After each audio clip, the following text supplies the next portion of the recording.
Graham, you're most welcome, as are you, Rod O'Hare, Fire Chief in Newry. Thanks very Good much, to see you, Ron, mate. for having me Newry again. man, one of our own there, over on Edward Street doing what's he? You were out this morning, you had a call. We were indeed, yes. We were out this morning in the early hours, Rowan, and it's probably, I know statistics say that we're making general improvements in the areas Indeed. of home fire safety, but I think one of the things to point out is that sometimes people still can find themselves in a situation where it's probably not somewhere they'd like to be. And at this stage, particularly in the cold snap, I'd like to speak to your viewers with regard to their fires within their home. And now that it's cold, people are lighting fires that they possibly haven't lit for quite some time. Normally they'd make do with a central heating or Yes, something, you but know, now they're getting a wee bit of additionality. This is it. And they're maybe using fuels that they haven't used previously, timbers and things that Yeah. they're not used to burning in the fire, which is generating quite a hot ash pan.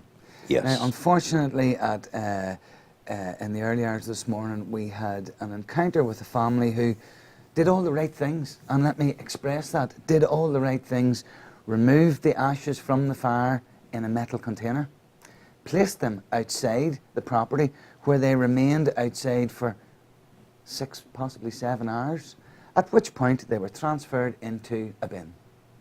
And at 2 o'clock this morning, there was an incident at the rear of their house, which could have been quite serious, only it was caught by neighbours who raised the alarm with ourselves, with the rear of the house quite substantially damaged and anything that was in the vicinity destroyed totally.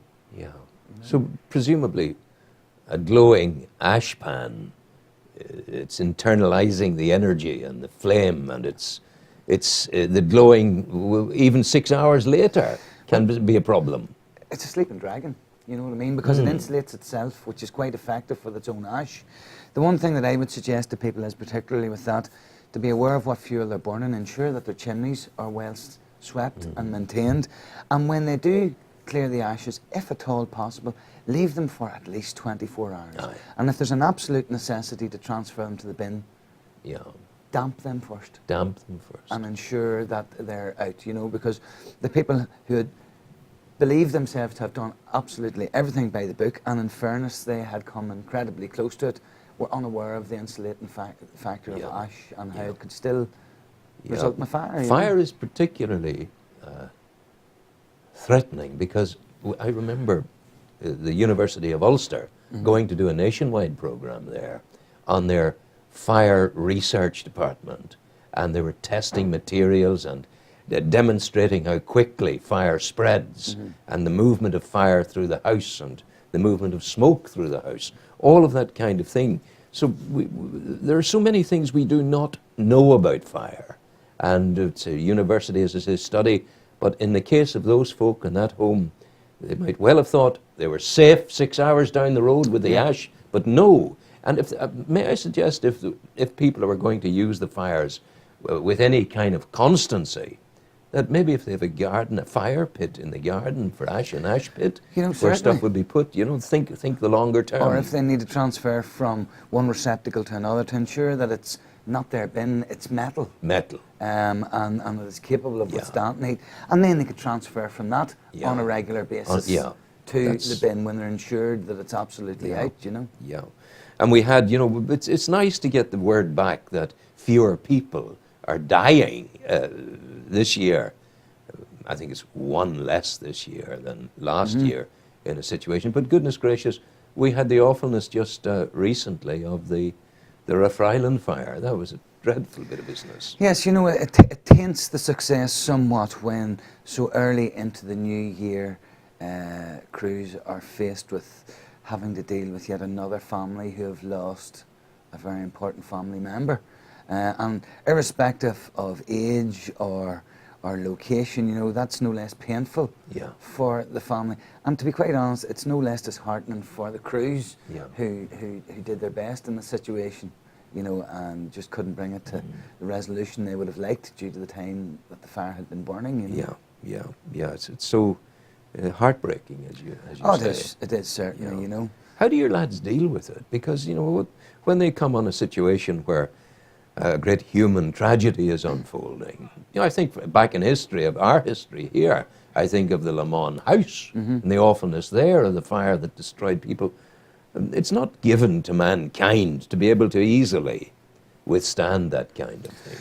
Now, well, I have to say, to be fair, and I will give all credit where it's due to the guys and many other of the agencies that are involved in incidents like this, you have to detach yourself to a degree initially from the people and get on with the job. It's a successful resolution that we seek when we arrive there.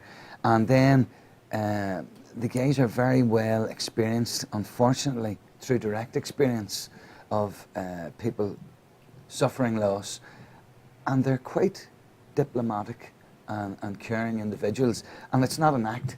They actually are, you know, so they're very understanding with families, they're very supportive, and they're very respectful, you know, and I think that's what gets them through the incident. Then when they get back to the station, they do their own form of counselling among each other, because it's like a family. Cup of tea, bit of toast, sitting down, a lot of things settled over a shooting biscuit. the breeze. And then in circumstances where people are particularly touched by an event, you know, we have facilities available whereby we can get them additional If assistance necessary, as and when required. And you know, it's you're always there for us, and even something as relatively simple as a chimney fire can get out of hand. It can be difficult. You're there for us then. You're there for us in more serious situations. I have a feeling that as a person grows older, maybe living alone, the risk of fire increases, because the person maybe isn't as careful as the person had been in earlier life. Maybe there's an accumulation of plugs, of sockets and plugs into sockets, and is that a factor? Do we need to have special attention for the old folk? Well, of course we do, you know, and we view them not in the true sense of the term vulnerable, people who are probably more dependent on our assistance. And that can be down to age, it can be down to being very young, it can be down to being older, it can be down to having some degree of a sensory or physical impairment. You know, so these are people that we need to ensure that we offer additional assistance to, and we quite actively program our activities towards those people. But sometimes when you're dealing with older folk too, the thing that you have to understand is not only are they older, but the things that they treasure are older. Yes. So the television is maybe quite an age. The iron and the toaster are possibly quite an age. And it's not that they're any less effective. It's just the possibility that the cabling and the electrics going to those are not what they might have been when they were new. Yeah. So it's an accumulation of all these factors. Older people tend to hold on to things that are important to them. Yes, of course. And that increases, in some instances, fire risk. And sometimes, because of different conditions that they face, mobility can be in question, hearing, sight. And these are all factors that we have to take into consideration when we're trying to engage with our community and improve their situation, their safety and well-being. I'm older now, and I take care, because if I iron my shirt in the morning, I'm doing it at 3:30 in the morning in my house, getting ready to come up here. I have a procedure to make sure I don't leave the iron on, and it is to do two things: switch off the socket, take out the plug. Now, I may, because of the aging process, I may not remember just switching it off. Did I switch it off? Did I leave it on? But I do remember the wider context. Ah, yes, I switched it off, and then I took the plug out. Yes. So I've given myself a double chance. And really, in fairness, what you're doing there is actively carrying out what we're asking all members of the community to do, in the fact that they're having a routine. Yeah. Be that your early morning routine, or be it someone else's nighttime routine. We ask that, if not in use, you turn things off, remove them from the socket, close your doors, plan an escape route, and communicate that to other members of your family. So you need to talk within your homes, each to the other. How are we going to do this? This is the way forward. This is something we'll deal with on another day in a little bit more detail, Certainly, if we may. Ron. Yes. But I think we've hit a few very important points here this morning. Yes, and I always welcome the opportunity to speak to you and your listeners. Rod O'Hare, the fire chief here in Newry, one of our own, as I say. Thanks very Thank much, you very Ron. much indeed. Take Bless care you. now. Take care. Destination Newry. Keep it on. We're